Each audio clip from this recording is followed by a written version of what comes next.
కీర్తిశేషులు శ్రీ రామోజీరావు గారి 89వ జయంతి సందర్భంగా రామోజీ ఎక్సలెన్స్ అవార్డ్ కార్యక్రమాన్ని ఏర్పాటు చేసి ఈ కార్యక్రమానికి ముఖ్య అతిథులుగా భారత ఉపరాష్ట్రపతి సిపి రాధాకృష్ణన్ గారిని, తెలంగాణ గవర్నర్ జిష్ణుదేవ్ వర్మ గారిని, ఆంధ్రప్రదేశ్ ముఖ్యమంత్రి పెద్దలు శ్రీ నారా చంద్రబాబు నాయుడు గారిని, భారత మాజీ ఉపరాష్ట్రపతి పెద్దలు వెంకయ్య నాయుడు గారిని, భారత మాజీ ప్రధాన న్యాయమూర్తి శ్రీ ఎన్వి రమణ గారిని, మిత్రులు పెద్దలు కేంద్ర మంత్రివర్యులు జి కిషన్ రెడ్డి గారిని, అదేవిధంగా కేంద్ర మంత్రివర్యులు జి రామ్మోహన్ నాయుడు గారిని, మిత్రులు మంత్రివర్యులు బండి సంజయ్ గారిని, శ్రీధర్ బాబు గారిని,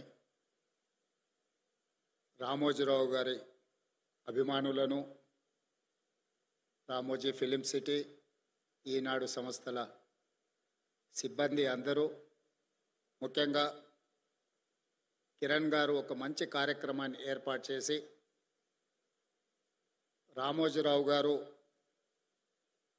ఏ విలువలను, ఏ సాంప్రదాయాన్ని ఈ తెలుగు ప్రజలకు అందించిండో అందులో రాణించిన వాళ్ళను గుర్తించి రామోజీ ఎక్సలెన్స్ అవార్డ్స్ ఇవ్వడం ద్వారా కొత్త తరానికి ఒక స్ఫూర్తినివ్వాలని కార్యక్రమాన్ని ఏర్పాటు చేసినందుకు వారిని, వారి కుటుంబ సభ్యులను మనస్ఫూర్తిగా నేను అభినందిస్తున్నాను.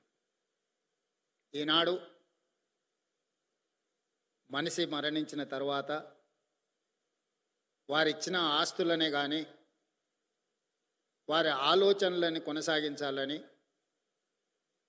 వారి ఆలోచనలకు అనుగుణంగా వారి సంస్థలను నిర్వహించాలని ఆలోచన చేస్తున్న వాళ్ళు చాలా తక్కువ మంది.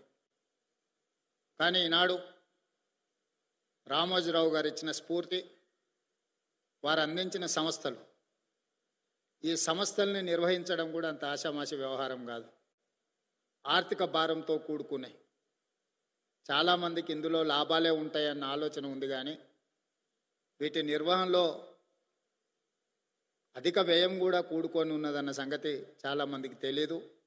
అయినా వారి కుటుంబ సభ్యులు ఈనాడు ఈ సంస్థలను అన్నీ నిర్వహిస్తూ తెలంగాణ రాష్ట్రానికి, హైదరాబాద్ నగరానికి ఒక గర్వకారణంగా ఈ సంస్థలు ఈరోజు నిలబడ్డాయి.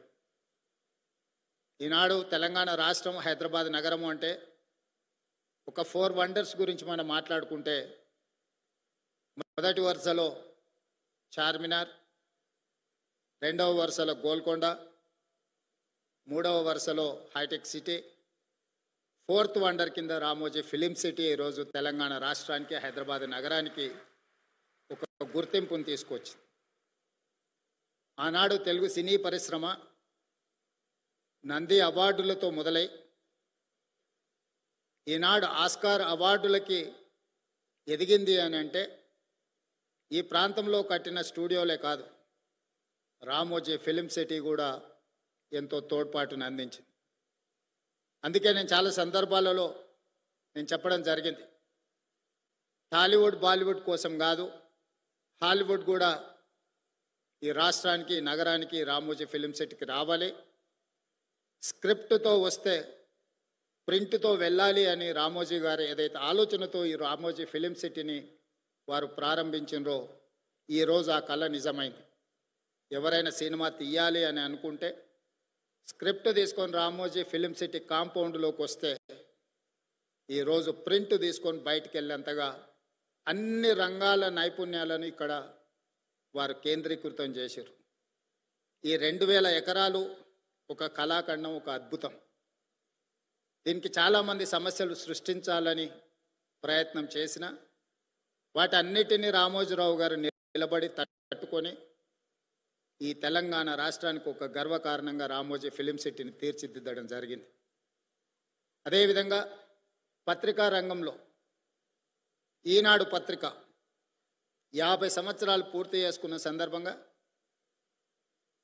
రామోజీరావు గారు నిద్ర లేవగానే ఈనాడు పేపర్ చదివే అలవాటును, నిద్రపోయే ముందు ఈటీవీ వార్తలను చూసే నిద్రపోయే అలవాటును తెలుగు ప్రజలకి ఒక అలవాటుగా మార్చిండు.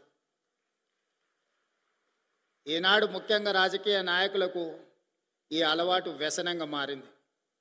ఉదయం నాకు ఎన్ని పత్రికలు వచ్చినా ఖచ్చితంగా హెడ్లైన్స్ అయినా ఈనాడు పేపర్ నేను తిరిగేస్తా. ఎందుకంటే నిఖార్సైన సమాచారం, మిగతా దాంట్లో కొంచెం మసాలాలు, కలర్స్ అవి ఇవి యాడ్ అవుతుంటాయి.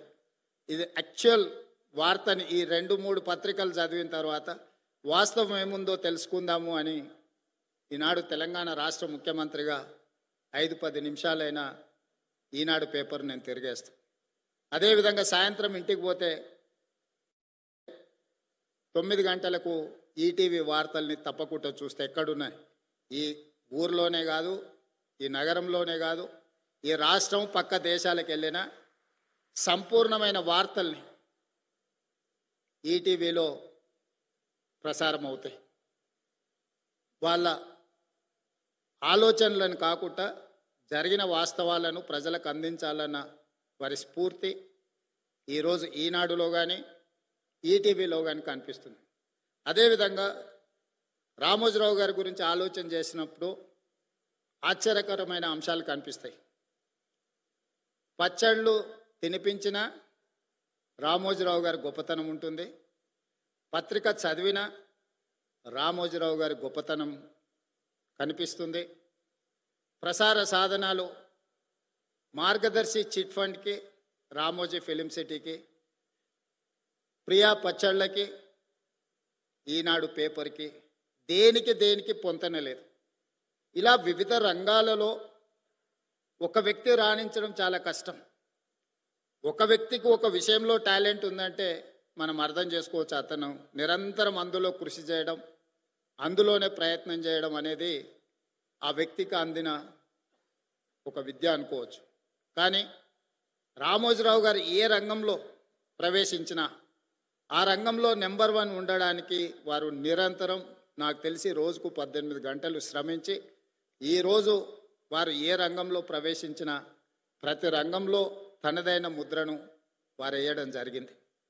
అందుకే ఈనాడు రామోజీ సంస్థ ఈ రామోజీ ఎక్సలెన్స్ అవార్డు కార్యక్రమాన్ని పెట్టడం ద్వారా ఈరోజు అవార్డు గ్రహీతలను గుర్తించడమే కాకుండా భవిష్యత్తులో ఇంతకుముందు చంద్రబాబు నాయుడు గారు ఏదైతే చెప్పినరో ఈ అవార్డు అనేది ఒక గొప్ప గౌరవంగా భవిష్యత్తులో ఇది రాణిస్తుంది అని నేను కూడా వారితో ఏకీభవిస్తున్నా. రామోజీ ఎక్సలెన్స్ అవార్డు అనేది ఆషామాషిగానో లేకపోతే రవీంద్ర భారతిలో చప్పట్లు దుప్పట్లతోని ఏర్పాటు చేసే ఆర్టిఫిషియల్ అవార్డు కాదు అని నేను సంపూర్ణంగా విశ్వసిస్తున్నా. ఈరోజు ఖచ్చితంగా వారి శ్రమకు, వారి నైపుణ్యానికి ఒక గుర్తింపు, రామోజీ గారి ఆలోచనలని భవిష్యత్ తరాలకు అందించడానికి మీరు, మేము, మన అందరము చేయగలిగిన ప్రయత్నం అంత చేయాలి. ఒక్క అనుభవాన్ని రామోజీరావు గారితో మొట్టమొదటి నేను కలిసిన అనుభవాన్ని మీతో పంచుకొని నా ఉపన్యాసాన్ని ముగిస్తాను. 2009 సంవత్సరంలో శాసనసభ ఎన్నికలు జరిగినాయి. ఎన్నికల తర్వాత ఓట్ల లెక్కింపుకు 1 నెల రోజులు సమయం ఉండే. మేము అప్పుడు అన్ని లెక్కలు వేసుకున్నాం, తప్పకుండా ప్రభుత్వం వచ్చేటట్టే ఉందని. మరి ప్రభుత్వం వస్తే మంత్రులు కావాలనే కోరిక కూడా ఉంటుంది కదా. ఈరోజు ఆంధ్రప్రదేశ్లో వాళ్ళు చాలామంది మంత్రులు ఉన్నారు. ఒక 4 మిత్రులను కలిసి రామోజీరావు గారి సమయం తీసుకున్నాం. సార్ మిమ్మల్ని కలవాలనుకుంటున్నాం మేము అని. రాండి అన్నాడు. 4 కలిసి రామోజీరావు గారి దగ్గరకు వచ్చినాం. మా నడక, మా చూపులను బట్టి ఆయనకు అర్థమైంది వీళ్ళేదో మంత్రి పదవుల పైరవి కోసమే వచ్చినట్టున్నారని. భోజనం పెట్టి కూర్చోబెట్టి మేము అడగను కూడా అడగలే, వారే మొదలు పెట్టారు రాజకీయాలు, ఆ విధంగా ఎన్నికలు, ఫలితాలు ఏ విధంగా వస్తాయి అనేది విశ్లేషణ ఒక రకము. నేను ఇప్పటివరకు ఎవరికి ఎప్పుడు చంద్రబాబు నాయుడు గారికి నేను ఎవ్వరికి మంత్రి పదవి ఇవ్వాలని చెప్పలేదు. నా దగ్గరికి ఎవరు వచ్చినా మంత్రుల కంటే కూడా ఎమ్మెల్యేలకు బాగా రాణిస్తారని నేను సూచన చేస్తూ ఉంటాను. మీ 4 కూడా అదే సూచన అని వారు మాకు అంటే మా మనసులో ఉన్న మాటను గుర్తించి, అంతకుముందు బయట చాలామంది మంత్రివర్గం అంతా చంద్రబాబు నాయుడు గారు, రామోజీరావు గారు చిట్టి పంపిస్తారు, చంద్రబాబు నాయుడు సార్ మంత్రివర్గాన్ని ఏర్పాటు చేస్తాడని బయట చర్చ జరుగుతుండేది. సరే రామోజీరావు గారు మా నలుగురిలో ఎవరికో ఒక్కరికైనా తప్పకుండా చెప్తాడు అనుకొని మేము వచ్చినాము. వారు రాజకీయ నాయకులకు కానీ ప్రభుత్వంలో కానీ ఇలాంటి సూచనలు ఎప్పుడు నేను చేయను. మీరు కష్టపడి పని చేయండి, మీరు మంచి చేస్తే తప్పకుండా నా పత్రికలో స్థానం ఉంటుంది, మీరు చెడు చేస్తే మాత్రం మొదటి పేజీలో స్థానం ఉంటుంది, మీరు ఏది కావాలనో కోరుకోండి అని చెప్పి మంచి భోజనం పెట్టి, రామోజీరావు గారు మంచి హోస్ట్, నేను ముఖ్యమంత్రి అయిన తర్వాత కూడా వస్తే చాలాసేపు భోజనం పెట్టి చాలా విషయాలు మాట్లాడినారు. ముఖ్యమంత్రిగా వచ్చినప్పుడైనా ఏదైనా పనుల విషయంలో ప్రస్తావిస్తారేమో నేను అనుకున్న, వారు ఏం మాట్లాడలేదు. వారు చెప్పిండ్రు ఇది నా బాధ్యత, ఎందుకు సార్ రెస్ట్ తీసుకోవచ్చు కదంటే, నిత్యం నాకు ఈ పనిలోనే ఒక సంతృప్తి ఉంటుంది, ప్రతి పేజు నేను చదువుతాను, అక్కడక్కడ వారు స్పెల్లింగ్ కరెక్షన్స్ ఉంటే కూడా పత్రికలో వచ్చిన ఆ డేటా అంటే మ్యాటర్ని కూడా వారు రౌండప్ చేసి పెట్టి అందులో ఏం తప్పులు ఉన్నాయో కూడా మార్క్ చేసి పెట్టి వారి టేబుల్ మీద కనిపించింది. అంత నిబద్ధతతోని వారు పనిచేసిండ్రు కాబట్టే ఇంత గొప్ప సంస్థను నిర్మించగలిగినరు. రామోజీ అనేది ఒక పేరు కాదు, ఒక బ్రాండ్. ఈ బ్రాండ్ను కొనసాగించాల్సిందిగా, కొనసాగించే క్రమంలో మా వంతు సహకారం, మా సహకారం ఏం లేదు, మేము మీకు అన్యాయం చేయకపోవడం మీకు పెద్ద సహకారము, మా ప్రభుత్వం వైపు నుంచి సంపూర్ణంగా రామోజీ గ్రూప్ సంస్థలకు సంపూర్ణమైన సహకారం ఉంటుంది.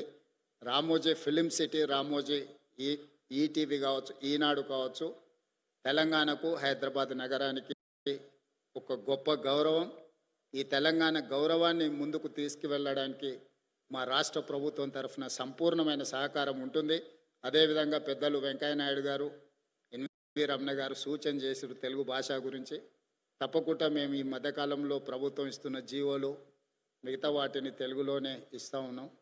కాకపోతే ఇంకా అది కొంత సమయం పడుతుంది, దాన్ని తప్పకుండా ముందుకు తీసుకెళ్తాం. రాధా